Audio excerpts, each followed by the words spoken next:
excuse me, on the left over here, we have individuals who are religious fundamentalists, religious fanatics, and this is the expression, RT-PCR, real-time PCR expression of the VMAT2 gene. Over here, we have individuals. So let me complete. So over here, we have individuals who are not particularly fundamentalist, not particularly religious, and you can see there's a much reduced expression of this particular gene, the VMAT2 gene. Another evidence that supports our hypothesis for the development of this approach. What you see here is by spreading this virus, we're going to eliminate individuals from donning on a bomb vest and going into a market and blowing up the market. So our hypothesis is that these are fanatical people, that they have overexpression of the VMAT2 gene, and that by vaccinating them against this, we'll eliminate this behavior. So we have some very, very remarkable data in this next slide. Here we have two brain scans. These are fMRIs.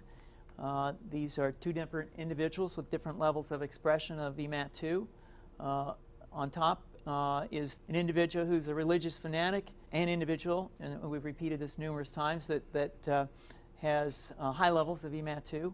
Now, this individual down here who had low levels of the VMAT2 gene, this individual would self-describe as not particularly religious. In each case, these individuals were read a religious text. This individual lit up the right middle frontal gyrus, shown here, and that's a part of the brain that's associated with theory of mind. It's a part of the brain that has to do with intents and beliefs and desires. In marked contrast, here's an individual who would not particularly self-describe as religious, and when they're read a religious text, what you see is that this part of the brain called the anterior insula lights up. This is a part of the brain that's associated with disgust or displeasure on hearing something.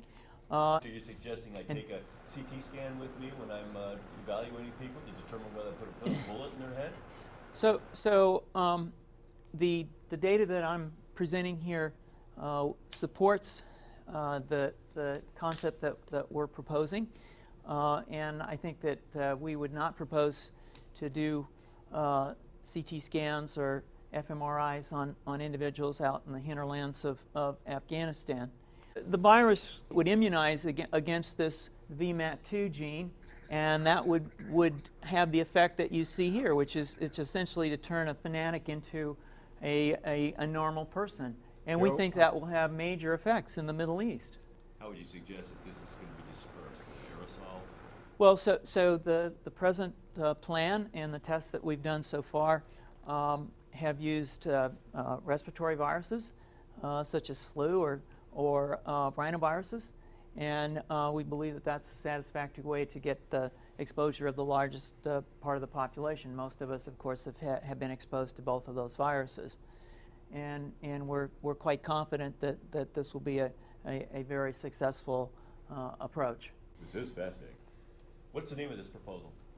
Yeah, so the name of this project is FunVax, which is the vaccine for religious fundamentalism. And you have a proposal already?